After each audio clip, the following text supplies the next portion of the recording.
बहू और बेटी समान तो फिर भेदभाव क्यों। माँ मैं बहुत थक गई हूँ घर संभालते संभालते। यहाँ मेरी थकान किसी को नज़र नहीं आती।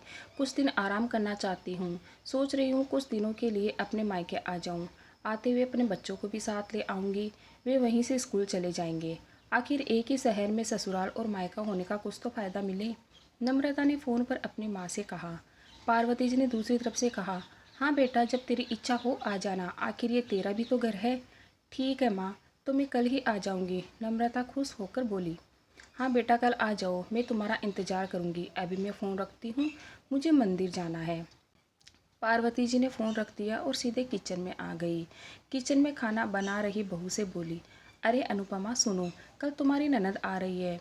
आज बाजार जाकर फल सब्जी और मिठाइयाँ लेकर आना। बेचारी मेरी बेटी ससुराल में नौकरों की तरह काम करती है और उस पर कोई ध्यान नहीं देता। यहाँ आएगी तो कुछ दिन रहेगी तो उसका मन और तबीयत अच्छे रहेंगे। सास के मुँह से ऐसी बातें सुनकर अनुपमा का चेहरा उतर गया। वह मन ही मन सोचने लगी, काश आपको मेरी थकावट भी नज़र आती।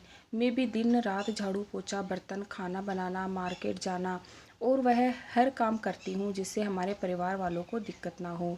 काश आप मुझ पर भी ध्यान दे पाती। आपकी बेटी तो जब मन में आता है तब यहाँ आ जाती है, लेकिन मैं साल में एक बार ही अपनी माँ के पास जाती हूँ, तब भी आपको प्रॉब्लम होती है। मैं भी इंसान हूँ, मेरा भी मन है, मुझे भी लगता है अपने माँ के पास जाकर थोड़ा आराम करूँ, सुख दुख की दो चार बातें करूँ, अपना मन हल्का करूँ।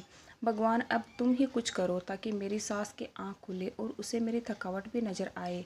शाम तक भगवान ने जैसे अनुपमा की सुन ली और उसकी ननद का फ़ोन आया। ननद ने अपनी माँ से कहा कि उसकी सास ने उसे मायके आने के लिए मना कर दिया है, इसलिए इस बार वो नहीं आ सकती। पार्वती जी बोली, ऐसे कैसे मना कर दिया? पहले तो कभी वह तुम्हें आने के लिए नहीं रोकती थी, इस बार भला क्या हो गया? लाओ मेरी बात कराओ उनसे, मैं समझाती हूँ। नम्रता ने फ़ोन अपने सास को दिया। पार्वती जी ने कहा, नमस्कार समधन जी, आपसे कुछ कहना था। समधन जी ने कहा, कहिए। दरअसल नम्रता कल से तैयार है, इसलिए अपने मायके आना चाहती है। अगर आप उसे भेज दें तो अच्छा रहेगा। नम्रता की सास ने कहा, देखिए समधन जी, आपकी बेटी मायके जाकर रहे, इस बात के लिए हमने उसे कभी नहीं रोका और इस बात से हमें कोई प्रॉब्लम भी नहीं है। कुछ दिनों पहले मैं अपने रिश्तेदार के शादी में गई थी। वहाँ आपके बहू अनुपमा की माताजी से मिलने का मौका मिला। उनसे गपशप के दौरान उनकी बातों से पता चला कि अनुपमा को साल में एक ही बार अपने मायके जाने को मिलता है और वह भी बहुत कम समय के लिए। मुझे लगता है आपको पहले अनुपमा को उसके मायके भेजना चाहिए और वह जब मायके होकर आ जाएगी तो मैं नम्रता को आपके पास भेज दूंगी। एक बहुत ज़रूरी बात जो मुझे लगता है आपको समझ लेनी चाहिए कि आपको अपने बहू को भी बेटे की तरह या बेटी से भी ज़्यादा प्यार देना चाहिए। उसे भी मायके जाने की इच्छा होती होगी। हो सकता है नम्रता के वहाँ आने से उसके अवगत करने के लिए आप उसे उसके मायके नहीं भेजती होगी, या फिर वह आपसे कुछ कहने से अभी डरती हो। अगर आप उसको घर में ही कैद रखेंगी तो एक दिन ऐसा आएगा जब वह आपके खिलाफ़ बोलने लगेगी, फिर वह आपकी सुनेगी भी नहीं और जब चाहे तब अपने मायके जाएगी। ऐसी परिस्थिति आए, इससे अच्छा है कि आप ही कुछ बदलाव अमल में लाएं जिससे आपका रिश्ता और रिश्ते की मिठास खराब ना हो। पार्वती को अपने समधन के हर एक शब्द में सच्चाई नजर आई। उन्हें महसूस हुआ कि उन्होंने अपने बेटे के प्यार में अंधे होकर कभी भी अपने बहू के मन का विचार नहीं किया। उन्होंने हमेशा ही अपने बेटे को अपने बहू से ऊपर रखा। दूसरी तरफ नम्रता भी अपनी भाभी के बारे में हो रही इस बातचीत को सुन रही थी। उसने भी रियलाइज़ किया कि वह कभी भी अपनी भाभी के साथ ठीक से बात नहीं करती और जब जब वह अपने मायके जाती है तो भाभी थोड़ी उदास रहती है।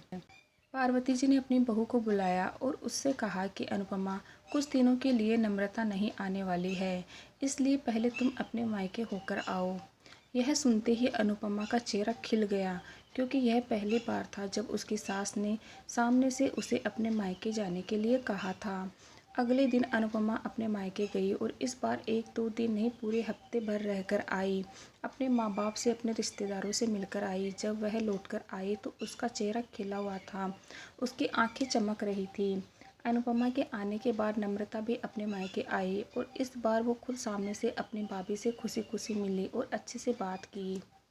नम्रता ने अपनी माँ से बात करके उन्हें भी अच्छे से समझने में मदद की कि वह कहीं न कहीं अनुपमा के साथ गलत व्यवहार कर रहे थे। दूसरी तरफ अनुपमा अपने ससुराल वालों के बदले रवैये से बहुत खुश थी। अब वह खुशी खुशी सबका ध्यान रखती और हर काम प्यार से करती। वह ध्यान रखती कि कोई भी ऐसी बात या काम ना करे जिससे घर में तनाव का माहौल पैदा हो। पार्वती जी अपनी बहू को खुद ही समय समय पर मायके भेज दिया करती। एक छोटे से बदलाव ने सास बहू और भाभी ननद के बीच की कड़वाहट को दूर कर दिया और रिश्तों को और भी ज़्यादा मीठा और मजबूत कर दिया। कहानी अच्छी लगे तो लाइक शेयर सब्सक्राइब जरूर कीजिएगा। Okay, thank you everyone.